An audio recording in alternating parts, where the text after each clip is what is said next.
Welcome to our first council meeting of 2021. I ask that everyone join me. We stand and I will do a karakia for us. Dear God, thank you for bringing us together here today. There's some uncertainty in our community. There's some uncertainty on what's going on. So we ask that you keep us all calm. You go with all the scientists and the government who are looking after us. But more here in our own rohe. God, thank you that you guide us in making decisions for our community. Please help us today that we keep front of mind our most vulnerable, people that need our help, people that need our assistance, that we make decisions based on facts, and that we do it in a way that we can be proud of. Thank you for the wonderful, wonderful holiday we all have had. Thank you for the opportunity to charge our batteries, and we look forward to a wonderful 2021. In your name, amen. Okay, apologies. No apologies, we've got everyone here today. Pat, any declarations of interest?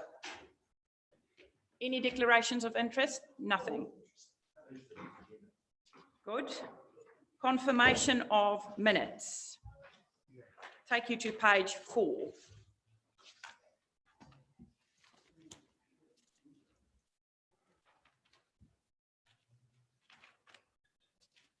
Any questions or queries in regards to our minutes?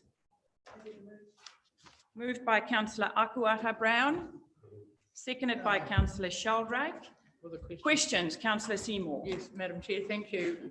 With respect to, it's page 7 of 90, item 2. Can we know what update there is on the purchase of land at 25 and 27 Bank Street, please? Yes, so through the Chair, we are still going through the sales and purchase agreement with GHL, so we haven't finalised that yet. Can I ask a supplementary, Madam Chair, what is the time frame to complete that? That would be when both parties are satisfied with the sales and purchase agreement, so I can't give you a time frame on that today. Any more questions in regards to our minutes? If not, I put it to the floor. All in favour? Contrary? Carried. Thank you. We move on to page 14. This was public excluded minutes. Questions or queries? None. Do I have a mover for those minutes? Moved by Councillor Bedette, seconded by Councillor Wharehinga. If there are no more questions, all in favour? Contrary? Carried. Okay, let's go to our action sheet, which is on page 16. Any questions in regards to our action sheet? There's not a lot on there. And then our governance work plan. So is it going to be filled? So through your worship, we are reviewing the usefulness of those programs. So we may suggest removal of them from the council agenda, but I'll come back to you on that. Sorry, I said that we are reviewing the usefulness of those worksheets because they tended to really only capture what was in your meeting, and we will come back with any changes. Councillor Seymour. Thank you, Madam Chair. If that happens, could we then have an annual one so that, no, it's pulled out of the LTP, but at least we would then see what we were expecting across a year and could keep that as a record rather than have no record of timeframes of items that are expected? Thank you. Yes, that makes good sense. No leave of absence, acknowledgements and tributes. Well, I'm going to stand for this. So today, we have a very special, it's probably our most favourite councillor, who I want to talk about a little bit today. He's giving me the stink eye now. But I want to talk about our dear friend, Bill Bedette. And Bill, something very special happened over New Year. And sometimes stuff like that gets taken up by New Year, Christmas, holidays. But today, for those of you that are not aware and don't know what I'm talking about, Bill was awarded the Queen's Service Medal at the New Year's honours, the Queen's honours. And I read that beautiful article that the Gisborne Herald did. And if you don't know, I will probably be busy for 1 hour if I have to talk about everything that Bill has done for his community. But I'll share a few personal stories. So when I became the mayor, Bill knew that there are a few things that would be very new to me. And he reached out immediately and said to me, when you come up the coast and you're in my place, I will make sure you're safe and you're looked after. And every time that I go on the Radio Ngāti Porou, when I pull up at the office, Bill Hute is there and he sits with me for the hour and he shares the mayoral talkback hour with me. And I really appreciate that, because hopping into a new job, someone who's done it for so long and knows what it's about and know that it's meant so much for me personally, Bill. And I really, really appreciate every time I pull up there and your youth is in front of the Radio Ngāti Porou offices, it just makes me feel wonderful to know I've got your support. And also one thing I want to raise, most of us this morning when we woke up, Bill was already on the road. Every council meeting, he travels 2 hours to attend, and he doesn't only attend council meetings, he comes to every workshop. If we meet up with the community, if we have special celebrations, Bill hops in his ute, drives 2 hours, and sometimes in the middle of his commute, he stop and take pictures or ring stock control to let them know there are some issues with the road or there are stock on the road. And that's one of those very important roles that you play in your community. And from going up the coast and being in Ruatoria quite a bit, I know how much your local community value and love you, Bill. So on behalf of all of us here today, I just want to say congratulations. Thank you for your wonderful, wonderful contribution around our table. Thank you for keeping us on our toes. Thank you for whatever we do. Bill will always end a debate with, what does this mean for the East Coast? So you always bring your community's concerns to us. You don't stop the fight. If you don't get the right answer, you ask until you get it. So on behalf of us, thank you for being such a community stalwart. Thank you for working so hard for your community, traveling all those hours and going back, running farms, being on the runanga, being on the rugby board. I know you love, yesterday after our meeting here, you shot back for another community meeting. So on behalf of us, I just ask everyone, let's stand and give Bill a round of applause.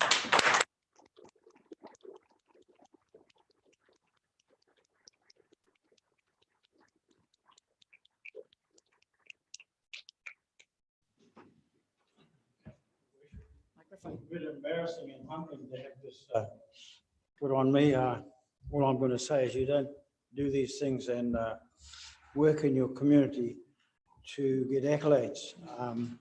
At the same time, in the community that I live in, it can be difficult. But apart from that, thank you very much. Lovely. Kia ora, Bill. Okay, councillors, next I welcome Tina Karatiana and her crew from the Gisborne Park Golf Club. Thank you for sending through your attachments to us earlier to give us the opportunity to take a look. Please come and take a seat here. And the process is, Tina, and you've done this before, so you know, kōrero, and then afterwards we can ask questions. We can't debate stuff, but we can ask questions to clarify from you. So please take a seat, and the microphone can just stay there. It will pick you up, and you can sit down or stand, whatever suits. Can I, more than Absolutely. Kia ora, can I ask one question though? What time frame are we working to? So about 10 minutes. Yeah. So if you speak for about 5 to 7 minutes, Yes. and then we can have a few minutes to ask questions. Okay, thanks. Kia ora. Nā mihi o te tauhou. Nā rangatia me kaimahi o te kaunihere o te Tairāwhiti. As mentioned, my name is Tina Karatiana. Nā mihi, Isaac. It's lovely to see you. And this is my colleague, Joe Kerr. The information that I'm going to share with you is actually her baby. when she invited me to come along and be part of the submission process, I said yes. At that point, I wasn't affiliated to the park. Again, I am now a member of the golf club because my handicap needed attention. So anyway, we won't prolong the agony, and I will sit if that's okay with you, and I will use a clicker to go through the submission to expedite stuff. I'm just going to open up my paper to discuss and talk to you guys. Go with it. So, you all have copies. Thank you, Heather, for that. And your team. So basically, the submission we've put together is really the voice, as you've already discussed, of this community. Ratepayers, that's who they are. They're not just people that twiddle their thumbs and take up golf just for the sake of playing a sport. They are community people, and that's what you're here to do, to represent them. So the purpose, as I've stated in the submission, is four-pronged. It is to establish or ask for continuation of the existing lease process between the Gisborne Park and District Council. It is also, and perhaps there will be reconsideration. So we ask that Gisborne Park are involved with any future consideration of redevelopment. And it is also to uphold the mana of the integrity of the club. And the reason I put that on there is during the process of consultation, they were the last people to have input into what is suggested, the outdoor hub. Now, one would have thought they would have been the first because they will have the biggest impact on it. So, and we're not going to go there. I mean, people, it's just the way life is. People get busy, but for them, it was about, if you value us as an organisation, then now you should have come to us in the first place to discuss the issue. So this is the whakapapa to their presentation. They're not just newbies. They've been around for 84 years. Since 1936, the top photo that you see is the clubhouse in the following year, 1937. I haven't got detail for the lower one, but as you can tell by the age of the photos, it is very old. But if you want evidence, that top photo does have a caption underneath talking about the clubhouse. This is the golf course pre-Gisborne Park Golf Club being involved. It was nothing, it was bare land. That's an old photo, aerial photo of the park on the right-hand side. But when we go through the slides, you will see how it's changed and morphed into a beautiful, what I say on their behalf, the Waharo, or the gateway to the city. Beautiful. It didn't happen overnight. 84 years on, they're still doing the bizzo. So I've taken the liberty of taking words from Joe's report. The Gisborne Park is a people's club, the people's club, the community golf club, because as you are aware, Gisborne Park is a public golf course. And we've got no issues with having our beautiful whanaunga at the Poverty Bay Golf Course, but that's a members course. It's not, and public can go there, but it's a members course. There is a significant difference. This club belongs to the community of Te Tairāwhiti. So I'm sorry, I can't, the leasing agreements and course maintenance costs, on the left-hand side, and I'm sure you will, when you discuss in detail some of the issues here and have the time, the agreement and the lease arrangements with the Parkers, they have 21-year lease It's divided into 3 7-year terms. And just so you know, on there we have 2 employees, part-time, and office administrator and our greenkeeper. But what I think is important for you to know from this slide, particularly that dark blue space, is the lease is up for renewal next year.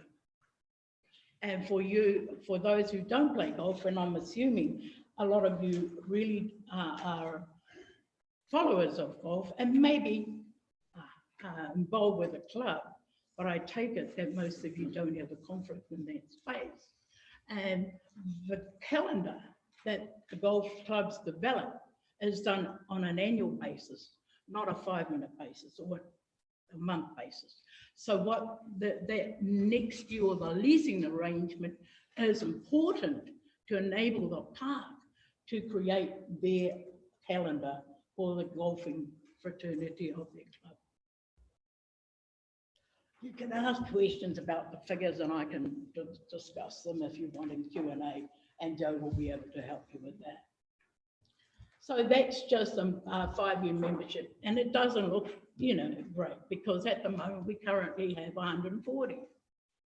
But see, the positive that I've seen and our club sees is that 140 people maintain a 16-hectare green space for this community.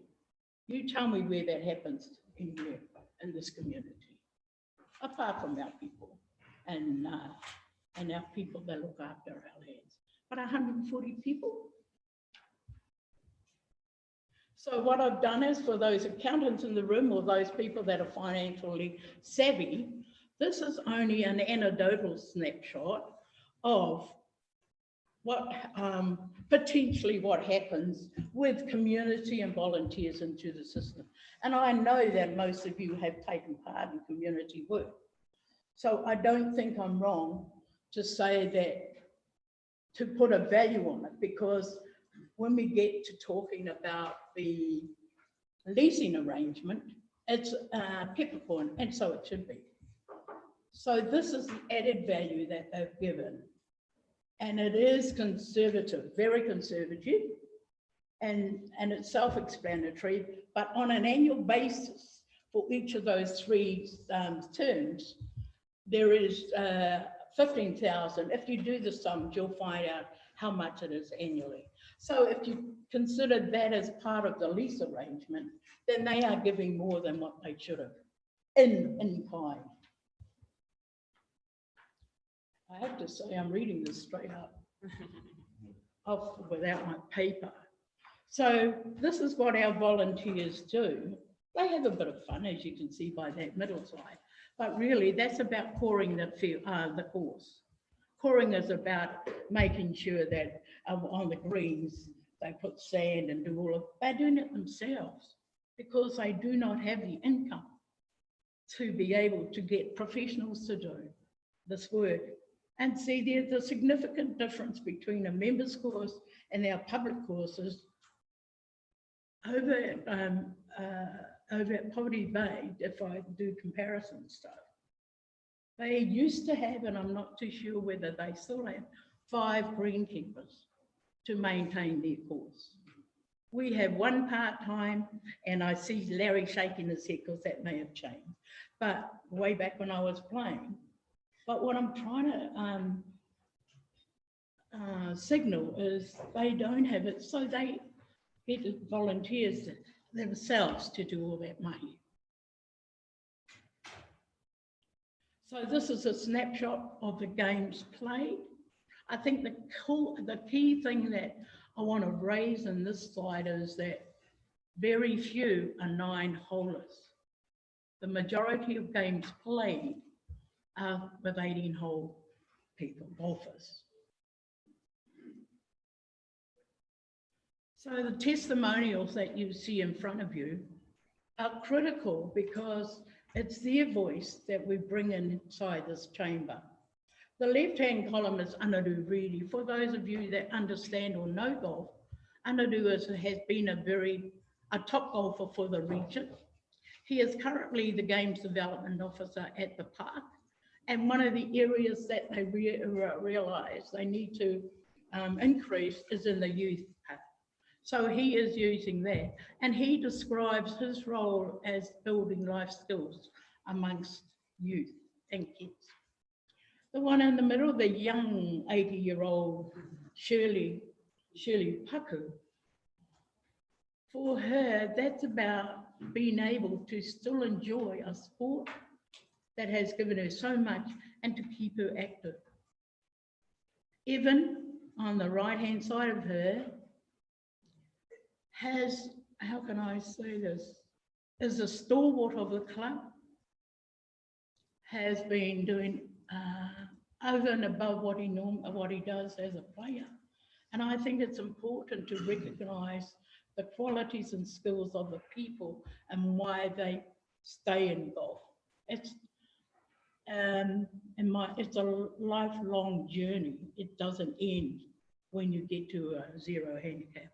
And the final person on the right-hand side is Karen Hay. And for most of you in the room, if you read the golfing headlines in the Gisborne Herald, you would know that she has been a 10, maybe 11-year winner of the national championships with Te Tairāwhiti, has represented us well and regional and national competition. But I guess her words are the ones that really resonated for when putting this PowerPoint together. Golf for her was about family and being able to work, have her family join her.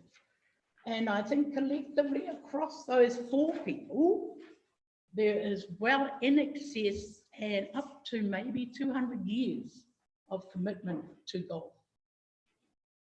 I think Anaru is the younger of them all, 27 years. So the park realises that it still has work to do to become, for us to increase a sustainable future for them. They are looking at a strategy of economic and sustainable strategy. They're also looking at developing a youth strategy, but most importantly, they need confirmation that they can pursue their golf calendar for 2022. And so it's a work in progress, and like all of us in this room, it's a work in progress on many fronts. And I do that all the time. So in the Golf New Zealand space, I guess what I want to show you in that slide, and you can go there, is that we have oh, sorry, I'm just going past it. Oh, at the bottom. So New Zealand golf is the largest sport with 500,000 annual participants. It employs over 2,000 people across the country. It's $1 billion industry. And whilst that might have been curbed a bit with COVID-2019, and I suspect will continue, the figures that they have indicated is the membership had 8% increase in 2020, and the rounds of golf that were played across the country went up 20%. I think it's a no-brainer on why that might have happened.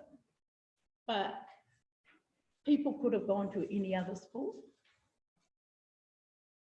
So, and one of the comments made is that their investment and development footprint is in the best interest of the golfing and wider community.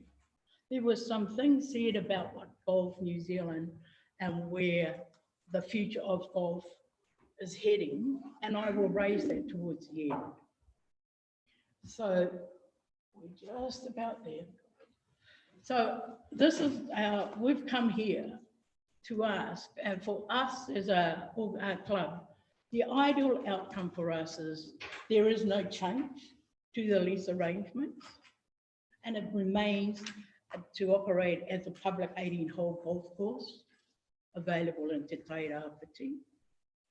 And while we realise that that your decisions in the future may change, that the least alternative outcome that potentially that you may not consider are renewing the lease arrangement. But what the park is signalling to you is that if there is a move or a change to redevelop and reconfigure the course, that they be part of that decision making and inform the council. The other aspect, and I know this is a bit of a cheat, but we're going to go there, that the council takes on leadership to be able to source financial support for redevelopment purposes.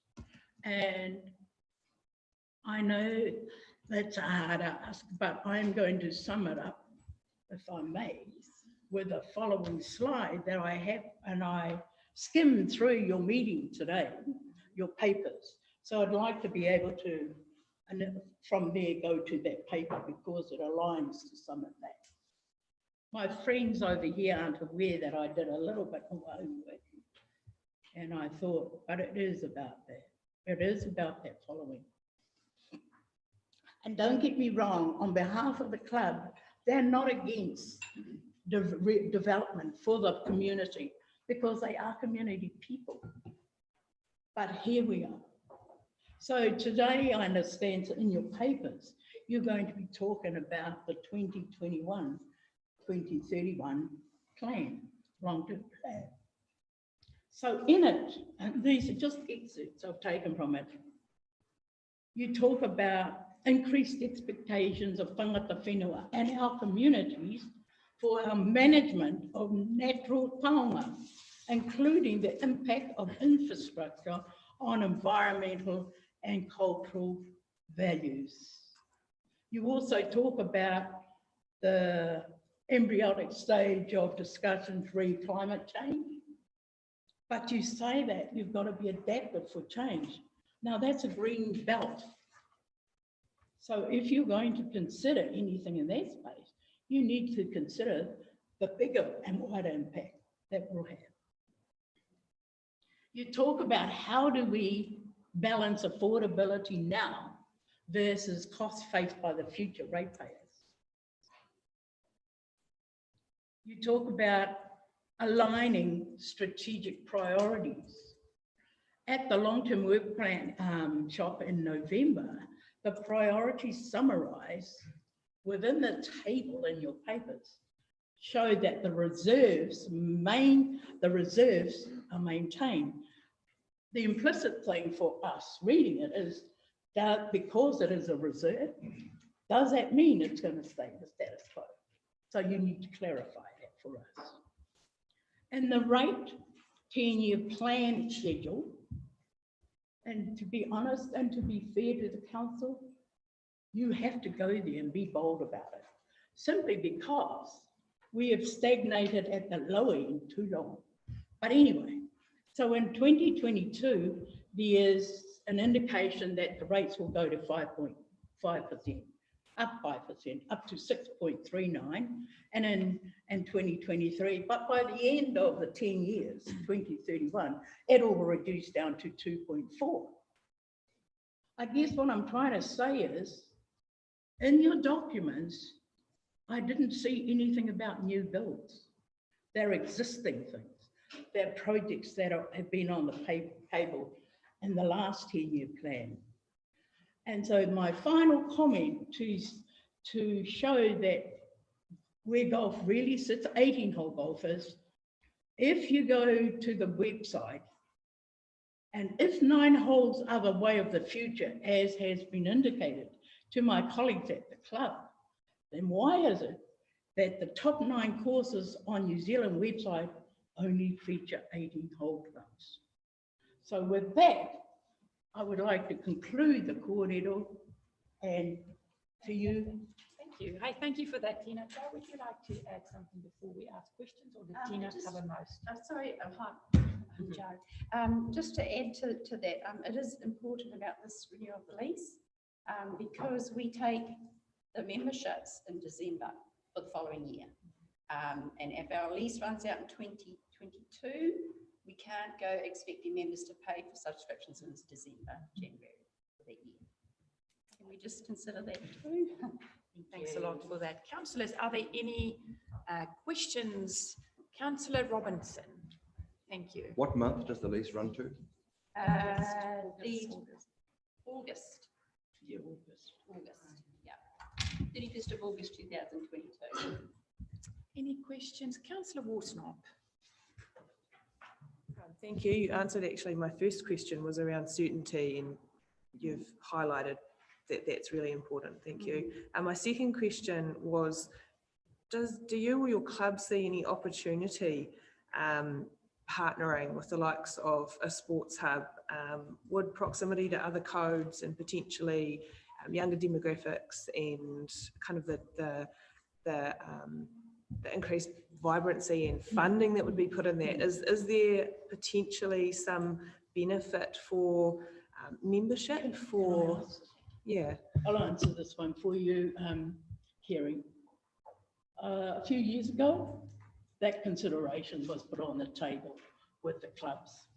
And what they had looked at was in having a relationship or partnership with rugby, simply because the winter code based across a summer code.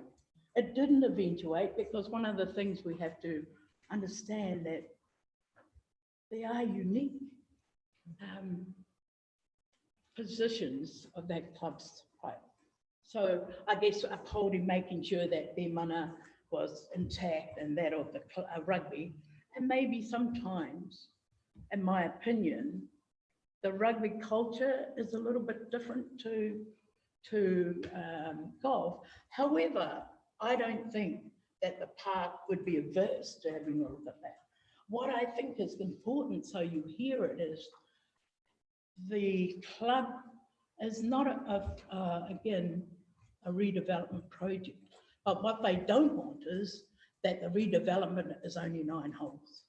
For obvious reasons, as covered in this presentation, it would be detrimental not only to the membership, but also to the community and being able to solicit and bring tournaments and also share across the community of Tairāwhiti.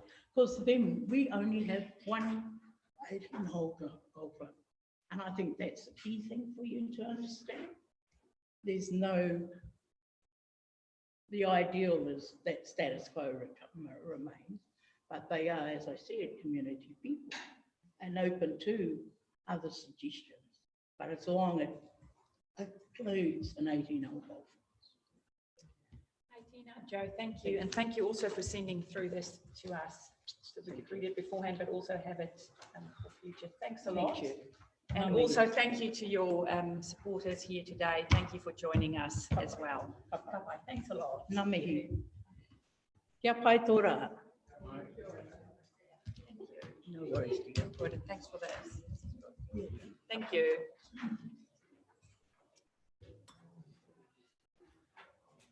Okay, we have no extraordinary business. Thanks a lot. Thank you. No adjourned, no extraordinary, no notice of motion, no adjourned business. Councillors, I ask you to go to page 18, where we will talk about our first report today, a decision report on our draft estimates and the 2021-2031 long-term plan. Nadine and Pauline, I assume you will open the kōrero and then we will open the floor for councillors. Thanks, Heather. So through your worship, what we have here is what we're asking is for you to consider and adopt the draft estimates that we would include in the long-term plan. Following that, the policies required to also be adopted as underpinning the long-term plan will come to you in February for consideration. Important to note on the summary page in terms of those key outcomes and themes being really the key messages that and the themes that are apparent through this long-term plan as opposed to kind of the outputs performance measures per se. So they are the messages that we would go to the community with in terms of what this LTP comprises. And those were the messages we discussed yesterday That's right, as well. with some Yeah. some wordsmithing in some of the areas. And then once this is approved, this will all go through into our consultation document, which will then come back again for endorsement to release to the public. I'll hand over to Pauline. I actually didn't really have anything to add. I think, yeah, I'll just take any questions that come up arising from the report. Thank you. Well, I'll open the floor to councillors. Councillor Seymour. Chair, and since it's council meeting and we discussed our protocols yesterday, I'm going to stand. Thank you for that. Just there, we discussed it yesterday. We used to stand at council meetings and we stopped it when we got the microphones, but we now know that the microphones pick up 1 metre away. So as of from today, I forgot to say that, we will be standing when we speak at council meetings. Thank you for reminding me, Councillor Seymour. Not no. We don't stand.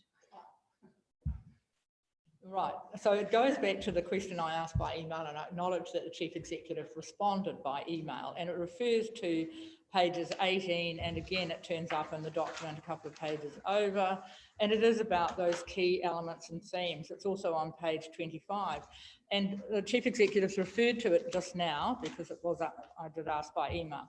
I still think we need a bit more definitive information to give to our community, and I'll just pick on one for a start. So we go to H on page 25, which is the last one. Look after our environment. That's frightfully loose. It could mean do a little bit or do barely anything. And I'll use the restoring contaminated land as an example. So we know that out in the wider district, there are a number of contaminated sites. And even if we just look at Pakahu, we've been talking about Pakahu for 10 years. We've been doing small amounts on it. So I just think it would be really advantageous, A, to council's profile, but B, to the community, if we were a bit more explicit. If you bury through the papers, you might be able to find what we're going to do at Pakahu, but it's a struggle. So can't we just lift what we are going to do and actually itemise a few things so that the community has some confidence that we actually do intend to look after our environment and make some progress on some of those projects that we've talked about. We know that we can respond in an emergency. That was referred to yesterday with respect to the erosion that happened at the top of the coast, but Pakahu's been around and we've been talking about it years. So I just like to see that particularly, and focus on our building blocks, that's pretty vague too. We know we've got some items out there. I'd just like to see us grunt that up a bit so that we gave our community some confidence that they could then go back and say, right, we see, we'll take that out in a PowerPoint presentation, put it up on the wall at a community meeting, and the people go away with very little surety about what we're really going to do. So if we could improve that, I'd be really grateful. And I think our community would too. Yes, so through your worship, this is part of the information that then goes into the consultation document. So the consultation document is specific requirements on local authorities to make sure that the community does understand what it's paying for, what is being proposed and the alternative options that have been considered. We're required to disclose our major projects, our capital works, our debt cap, etc. So it is quite prescriptive in what we supply to the community. This, for the purposes of today, was really a highlighting at a very, very high level. What are the key things that when you are talking to the community, you can say, well, we are trying to improve our water quality, and that means we're spending X amount more and we're doing X, Y, Z. So it is the headliners for the information that sits underneath, which we are required by law to provide to the community. Supplementary, Madam Chair, are we going to be explicit in the supplementary information the Chief Executive declared around Pakahu, for an example? What in particular around Pakahu would be the public interest test. What we're spending on it, what we expect to get, what do they see for year 1 of our LTP, year 2 of our LTP? So usually in our consultation documents, we're describing the major projects that are in there that are pushing the rates increases. So if you refer to our previous consultation document, again, it had things like roads, infrastructure. If we're proposing to spend more in Paukahu, then that will make its way into the consultation document. Otherwise, all the underpinning information is available and made available to the public anyway. If that's a key issue that the council would like to see reflected in the consultation document, then we can do that. We just need to be clear on what are the options that we're considering here that we want community feedback on. So when we do go, I'm going to stand as well. No. When we do go out to our community though, we don't take all this data to them because like Pakua isn't here, but we do take the stuff we want them to give us feedback on. So the 3 or 4 bigger ticket issues and most other are BAU. Is my understanding correct? Yeah. Okay. Any more? Councillor Burdett. Thank you, Madam Chair. We go to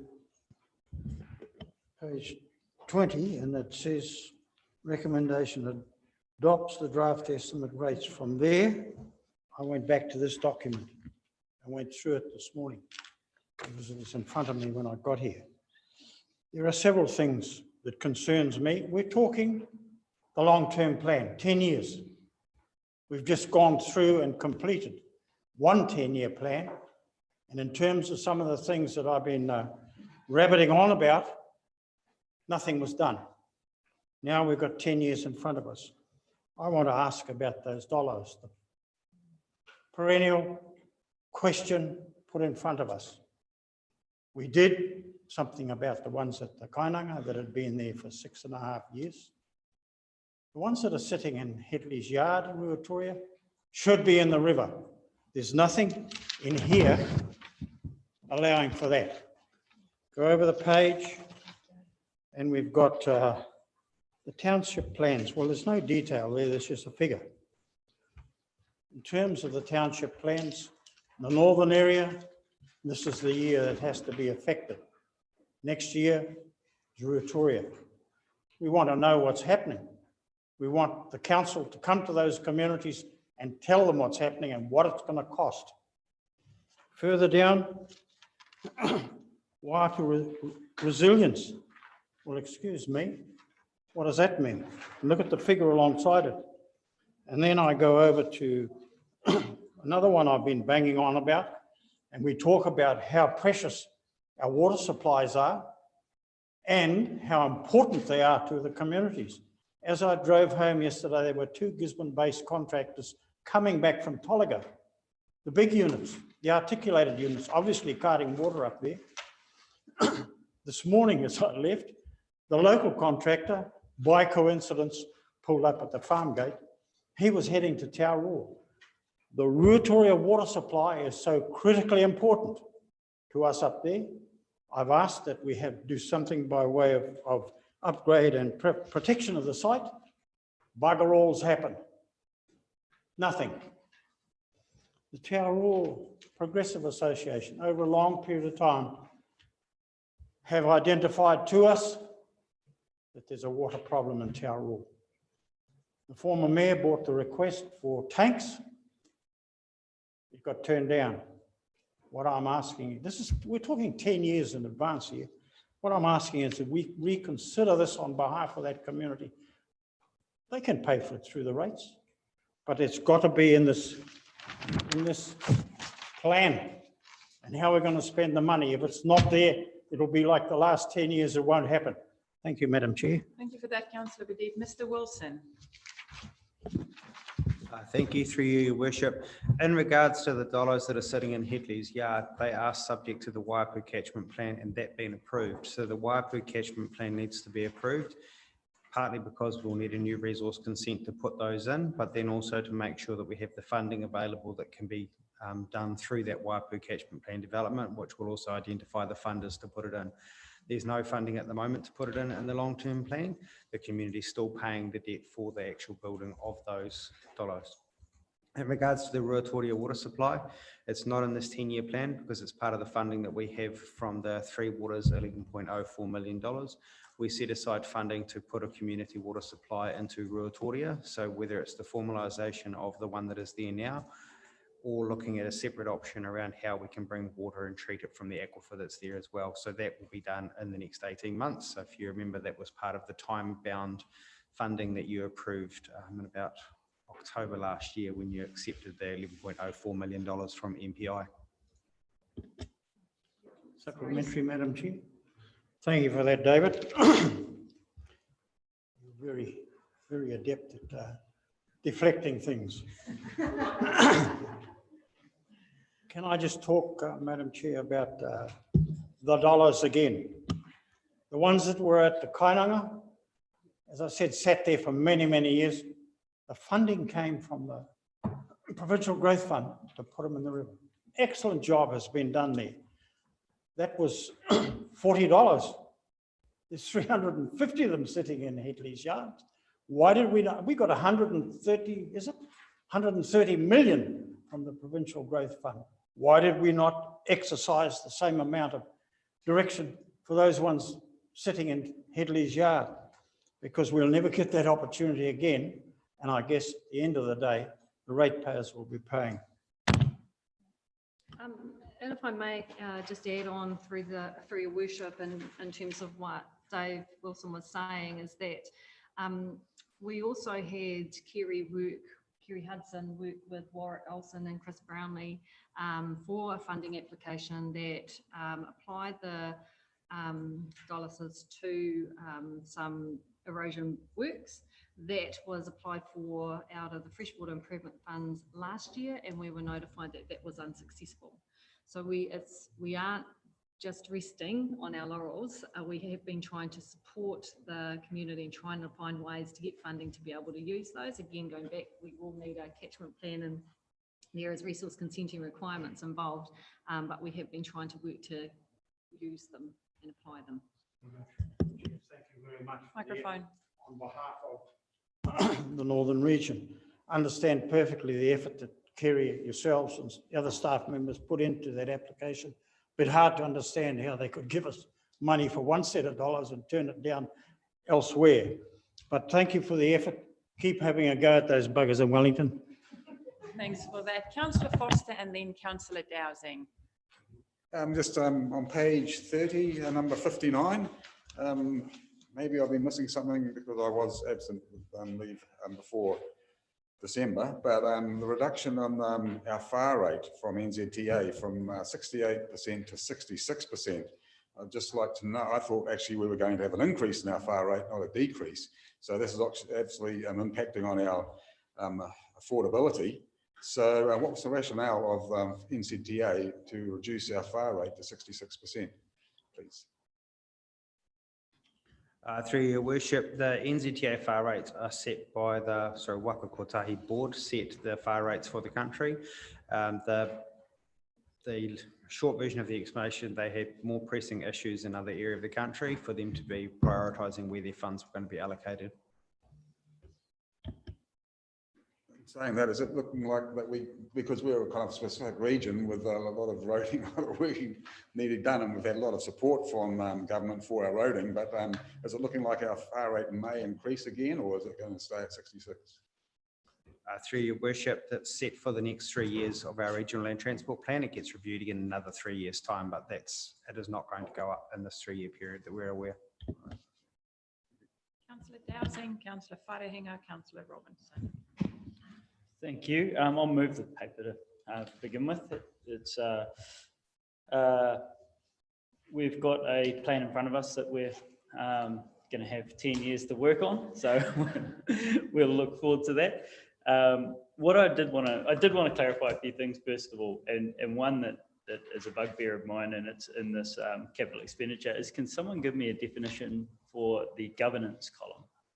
Governance as a title seems inappropriate for the majority of what's in that in the capital expenditure column under its title.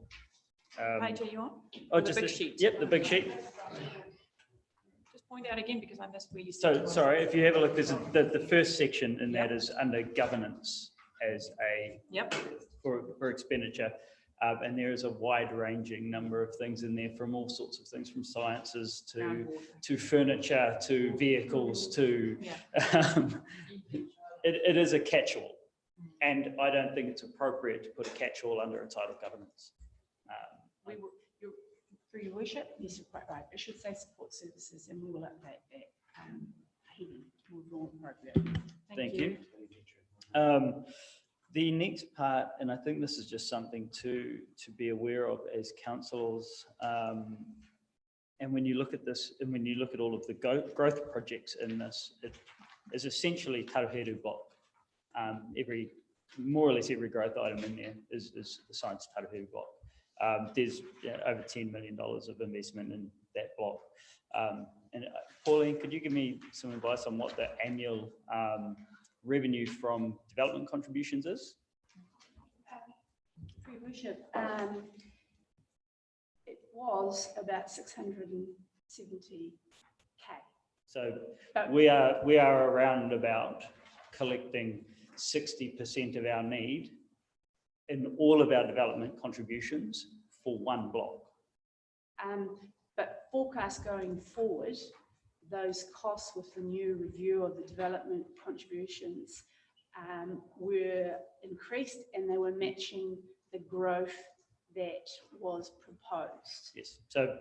So when we look at that growth, we're collecting those development contributions off a wide range of developments, not developments attributed to Taruheru block, but every development is contributing just enough to just deliver that one growth block. We have no plans in there for additional growth in new blocks. We are woefully lacking in income to support that. So something for councils to consider as we go forward is that there is a hole in our budget to meet growth.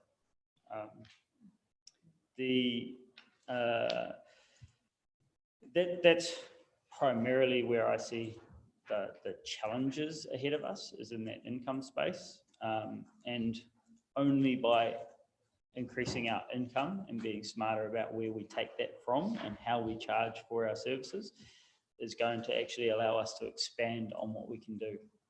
So that's my only small concern in here, and it's not about what's been presented, it's about the challenges ahead of us. Thank you. Thank you for that. I have Councillor Wharehinga, then Councillor Robinson, then Akwata Brown, then Hughes.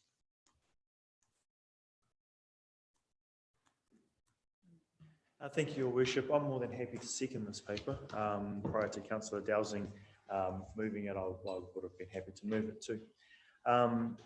I do share the concerns in regards to how we're going to be communicating this information out, and also do want to add that even though there's huge chunks inside of this paper that are about BAU, I'd like to urge our staff to make sure that those things are also still accessible to our community. I know that when we go out and we're doing the messaging is going to be very specific about the huge changes. But like has been demonstrated around this table, there is also interest, and there may be pockets of interest in certain things like paukahu, like DCs, etc., etc. So I would like to urge us to also, for it to be an and kind of situation. One where we talk massively and we engage strongly with our community about the changes, the great changes actually that are coming up in front of us. I mean, change is good, except for climate change, it's probably not so good. But we do want to communicate those things to our community. We also do want to ensure that these other detailed things are accessible. I don't know how that will land, but I think that it's actually very important, not only for our community, but for ourselves around this table, in order for us to be able to have our conversations with our community in regards to certain individual line items that are in here. Other than that, I think that this paper is a culmination of all of the previous discussions that we've had. We've had strong discussions about all of these different projects and all of its facets. This is one of those papers that are along the way, so that's why I'm happy to second this paper. Kia ora. Thank you. I move on to Councillor Robinson. Kia ora koutou. So picking up on Councillor Seymour's query around the key themes, when I read the paper, the thing that screamed for me when reading the key themes on page 18 and page 25 actually was the absence of anything addressing climate change. I mean, the language used in those key themes, A to H, just does not mention us addressing climate change. And then I look at page 33, which talks about a section specifically on climate change, The budget assigned for drafting climate change response planning is less than 0.1% of our budget. And brutally honest, paragraph 69 to 72 give me little confidence that this council is really committing both financially and from a planning perspective to addressing climate change. Okay, those words do not give me much comfort. Now, if that's the extent of the message we're going to take to our community, we are going to catch it and catch it back rightfully. So I'm really concerned that A2H doesn't address climate change sufficiently, and that we don't seem to say that we're committing enough resource to addressing climate change properly. Now, we may be, but we're not saying it properly here. So if that's the message that we're going to carry forward, we've got to say it properly. Thanks. Thank you for that. Thank CEO. you, through your worship. Thank you, Councillor Robertson. So the intention is to use that also as an option choice for the community in terms of do more around climate change, and get some feedback on that and the amount that we would put towards that. So you might recall we had this session around what were the various actions that the council could undertake. Part of that was actually we need to be clear on what our plan was in that year, in year one, which is why the budget was put the way it was. But we were intending as part of the consultation to have that as a consultation item. Thank you for that. I move on to Councillor Akua-Brown. Thank you, Worship. There's no doubt that currently politicians, leaders, and especially local leaders are under the kind of the pump of transparency and expectancy of what we are doing in this place. So thank you, staff, and everyone that is working really hard to put together a plan for this region, and it isn't easy. We all know that, and having served in this space for a number of years now, and hearing from one of our prestige colleagues over here as to how long things take. We do know the mandate of this position and how we do things in the council take time and go through iterations of a new resource consent process.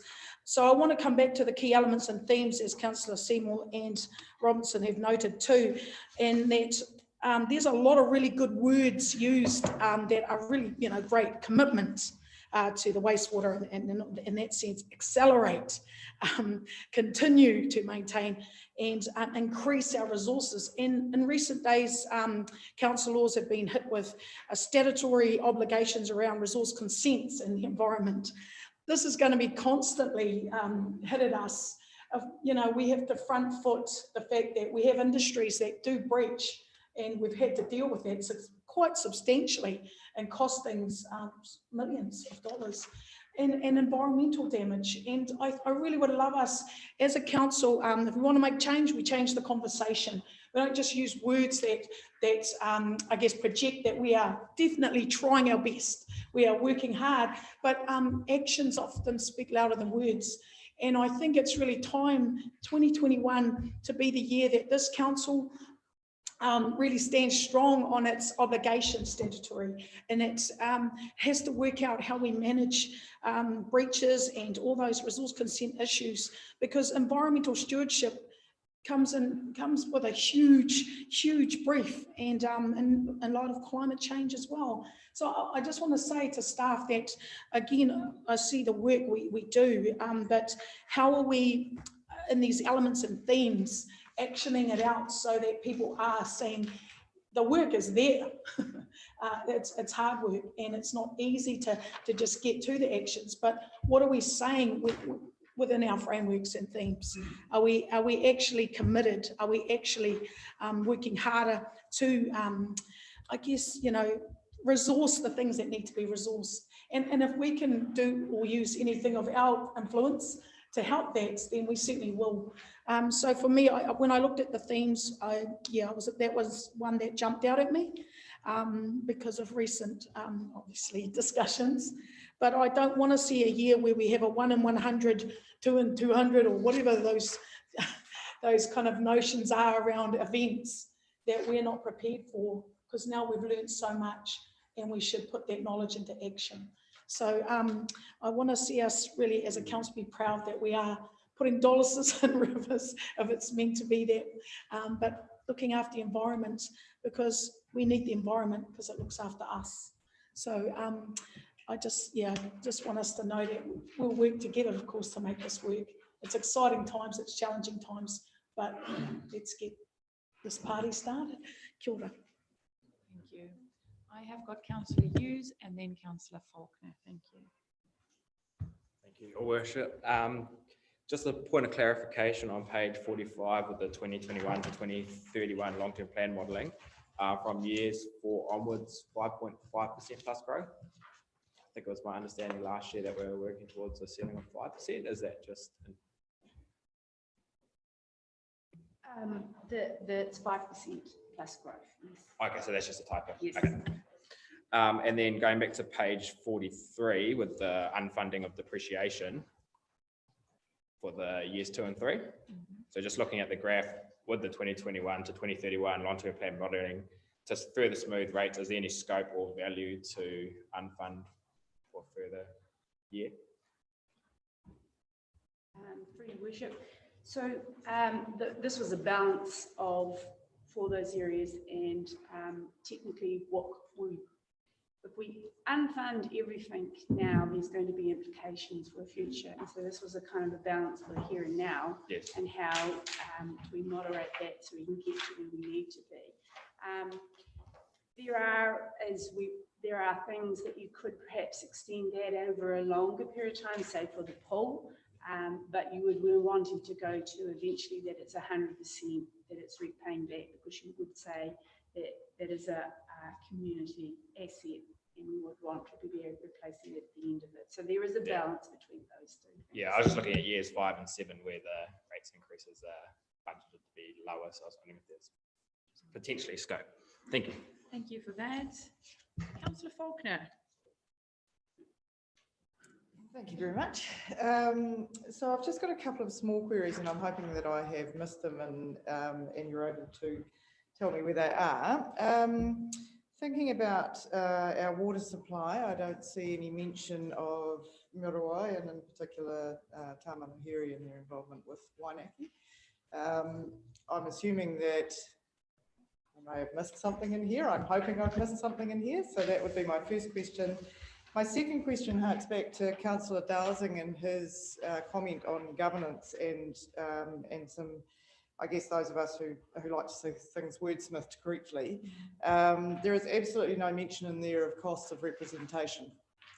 And given the conversations we've had during this past 12 months, 18 months, I think it's very important that we start putting that in front of our communities, because this is front of mind for them. Thank you. For that. Mr. Wilson or CEO? Well, you go the first one. Thank you, through your worship. The Muriwai water supply is now, so it's not in the next long-term plan, because the funding and the delivery of that sits in this financial year that we're currently in at the moment. So the funding is coming from an external funding source, and the project's underway now. No maintenance then going forward? The operational costs for Muriwai will come through the rate for water that will hit that community. So once the communities are connected to the town water supply, they will have to pay the water rate. So that'll be something that will be coming back to the councillors. And I know that Ngāi Tamanahiri want to have a discussion around the rate for water for top-up supplies. So that'll be just part of the operational costs. Sure. Thank you. CEO. Through your worship, Wainaki Restoration, that is under Livable Communities. Yeah, no, I see that there. It was the link between the water and where it comes from to Muriwai. Okay, and then the other question that you had in terms of representation. So bear in mind this, what you've got is a forecast of capital expenditure. What also sits behind it is all the activity statements and the clusters of activities that outline what the operational costs are. And that's where you'll find the cost of governance in there. Sure. Yeah, it's just a misnomer, as Councillor Dowsing pointed out, the governance heading. And I might, if I may also refer, as we go forward in terms of our consultation document, because there have been quite a few comments around the messages that we send. For those that you haven't read our last document, please do so you get a sense of what is it in a consultation document. And Also might mention that it is national award winning and recognised by the OAG as best practice in terms of consultation documents. So we do have a winning formula and we want to kind of keep to that and not overload stuff that's unnecessary in there. But if you just get a feel for it, because the expectations around what might be in a consultation document versus what actually is may be different. Thank you for that. Last question, Councillor Worsnop. Thank you. All right, so I've got 3 points here. 2 of them fall under risks, and my first one on risk is that we're budgeting on interest rates that are 3.5%. Given that we're projected to be probably the first Reserve Bank in the world to start lifting rates, is that prudent? Obviously, we look crystal ball gazing, but 10 years is a very long time, and sensitivity around interest rates could do a lot of damage to what we're telling the public that they will be seeing in terms of rate increases. So just, I guess I want to urge some caution there and say I would like us to really keep our finger on that pulse. Also around risk, I don't see in here, and it's probably only really just occurred to me in the last couple of days, we possibly haven't accounted for the fact that government policy statements are increasingly arriving and we have to fund whatever they dictate that we should do. We do have in here that the last round of national directives are adding approximately 5% to rates at their peak. And I think that's something I'd like our media to pick up on, because broadly our community have said we want more on this and we want more on this, we want better custodianship of our land, but we also need to acknowledge the fact that it is actually this organisation that then has to put that into place and you pay for it with your rates. So it's an important point that the public need to understand. And it's an important thing that I think isn't potentially highlighted in this document enough. There's a line, but when you're contributing that much and there's the risk that it will be potentially more, it does need to be part of the conversation. Lastly, I would like to support Pat and a few other people who have said that it is important to have more than a line item when you're talking about something that accounts for an awful lot of the budget. And I hope that we're able to offer something reasonably summarised, as our consultation document will be, but that if somebody wants to know more, they don't necessarily also have to read a 200 or 400 page document. Is there a flyer that sits behind 4 or 5 of the major decisions that you can go, oh, you want more on that? Here's more on this specifically. That's all I've got to add. Thank you. Thank you. CEO. Thanks, through your worship. So that's probably a really good tip in terms of how we can provide some of that information on our website, because what we generally do is with our last LTP, there's just a list of all the various documents, various policies. So it would require a bit of thinking and work behind how we might be able to, on some really major issues, summarise that stuff. Yeah, so we'll put some more thought into how we could do that. Last question, Councillor Cranston. A few of you have heard me bang on about the community housing for a while. I see we've got budgeted for 200 to 250,000 a year for upgrades ongoing. Now, when we moved that over, we had a commitment that we would upgrade the community housing, and we went through and did that, and now the community housing is a very good standard, and it is what I would call upgraded. So to have it ongoing, I really want some justification for that, because when I crunch the numbers on that, for every 1 or 2 bedroom unit we've got, which is fully upgraded and not needing any work, we are paying on average $40 a week for the next 10 years for every unit. So I think at some point we've got to look at those units to say, they are upgraded. Why have we got this budget that we're always upgrading when they have been fully upgraded? Who is going to answer that? Pauline. There's a couple of things with that. The actual, what we call upgrading is really our renewals, is making sure that the existing assets within that there is maintained in terms of wear and tear of it. And in terms of the condition of the asset management plan, the wear and tear of the depreciation is actually more than what those renewals are signalling. And so there is a program of work that is needed, and it reiterates every 10 years, where is it that needs to be replaced, and that would be through painting. There's maintenance, but there is some other assets that needs to be actually regularly maintained, updated, I should say. And so some of the things where they're entering to is with the new regulations, they had to do some preliminary work to make sure that they're up scope with regards to the health and safety aspects. And so there was a higher rate.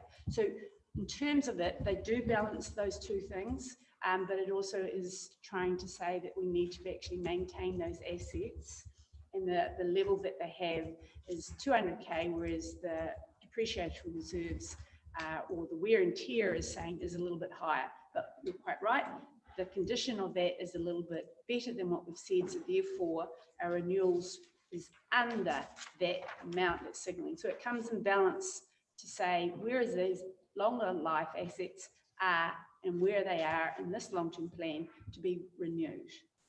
I think as owners, we should expect from the GHL that they come in and show us what they're doing with that money. Justify it. Thank you. I've got a mover and a seconder. I've got Councillor Dowsing who moved this paper. I've got Councillor Wharehinga who seconded the paper. If there are no other questions, I put it to the floor. All in favour? Contrary? Carried. Thank you. We're going to have a cup of tea now. Then we're going to take our picture at 10:30. So grab a cup of coffee. 10:30, we're going to take our picture outside. So make sure to put your lippy on after the coffee, Councillor Cranston. And then afterwards, we'll come back for our next paper. Thank you. And thank you to staff.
I'm going to take you to page 48. Heather, are we back online?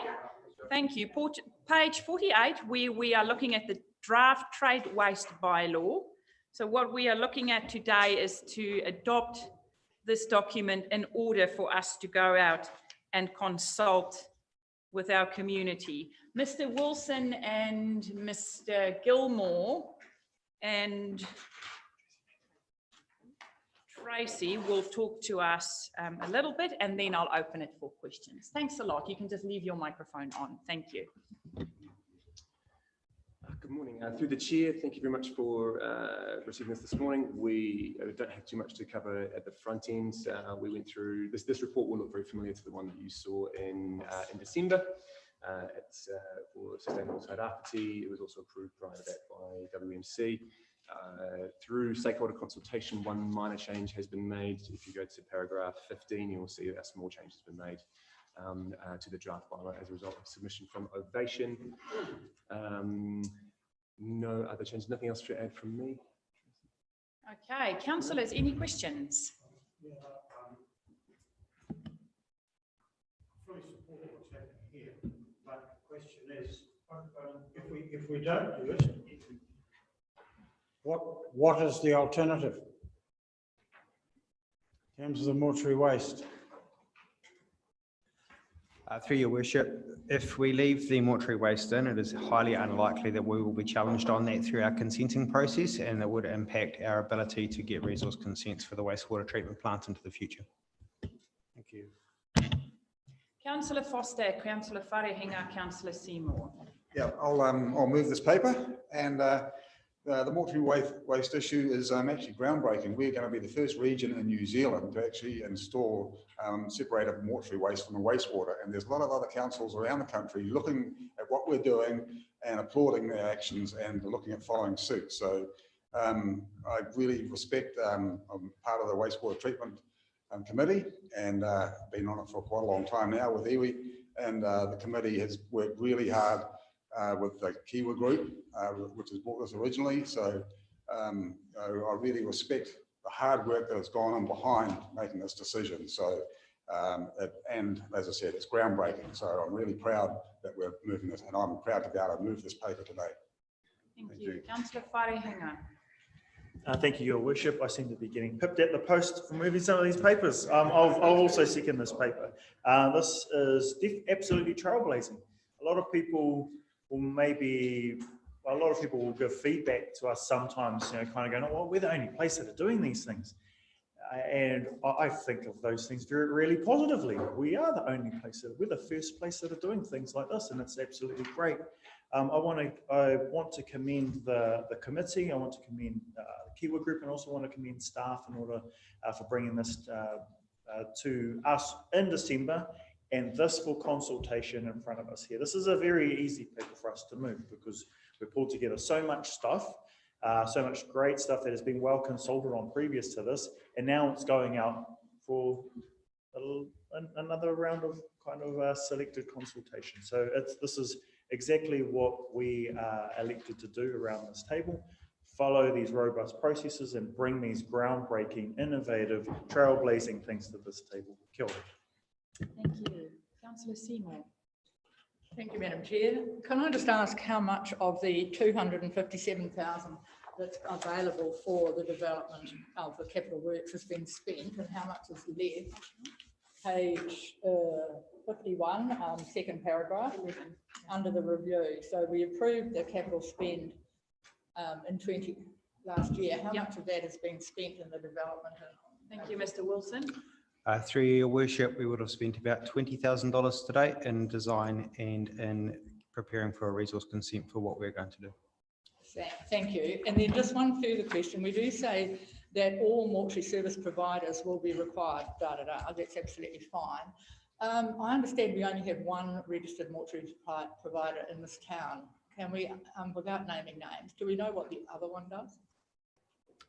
Mr. Wilson. Through your worship, in the definition in the health burial regulations, any facility that is used to prepare dead bodies for burial or for the embalming is covered by what we're proposing in this bylaw. So it will capture all of the providers who are preparing bodies for burial or for embalming processes. Where do they register? So Your Wish, it's my understanding that you have to be registered to prepare the bodies. Thank you. And I understand this supplementary, which is probably something we should be doing, that we don't actually have a burial policy. So maybe we should be looking at that. We have a burials and cremations bylaw. We have a bylaw, but do we have a policy? It says a policy in a sense. I mean, it will be just, can be raised by those who care about these things. Thank you. Given that might come up in the consultation as well. Okay, Councillor Akawaka-Brown. Thank you, Madam Chair. Yeah, I just too want to say thank you to staff and all those who worked in this space. Having arrived here in 2013, I recall this being on our table, and at that time the appetite wasn't so straightforward to having this process. But I do want to mihi, I guess, to all of those who work in this space. We had the opportunity as council to meet with those who work at the mortuary and our local undertakers who took us through quite an extensive visit into the world that not often do we technically want to get involved with as such, but certainly we play a part in. And you know, they gave some really good detailed intel into this role that they play. And so we did get some really good conversation around this. But I do want to say thank you, because I see this also as our role as council in partnering with iwi, particularly in our role as treaty partners. And I think when I see a culturally appropriate manner in one of the statements in paragraph 21, there's still a lot of that to be unpacked as to what that means. And so we got to this point. And so thank you to the wastewater, the team of the WATAG in that sense, Larry and others, for your work in partnering to get to this point. So I would have moved it too. But I just want to say, I know we will get some pushback. So to the staff, are there any issues that you see that will arise, and maybe a pushback from our constituents to understanding perhaps the cultural manner of this paper? It just wasn't just enough you were prepared as such. Kia ora. Through your worship, through early engagement, we had no such issues raised. I wouldn't like to preempt wider community sentiment on such an issue, but I think this initiative's time has come. So thank you to staff. So what we are approving today is that this bylaw will go out for extensive consultation. I just have one question. Are we going to consult for 3 months? Maybe I can't count. Anyway, we have a mover in Councillor Foster. We have a seconder in Councillor Wharehinga. There are no other discussion. All in favour? Carried. Okay, there's no going home, people. I still have heaps that I'm talking to you about, so don't get excited. Don't grab your bags and run. Thanks a lot, Chris. Thanks, Tracy. Thanks, David.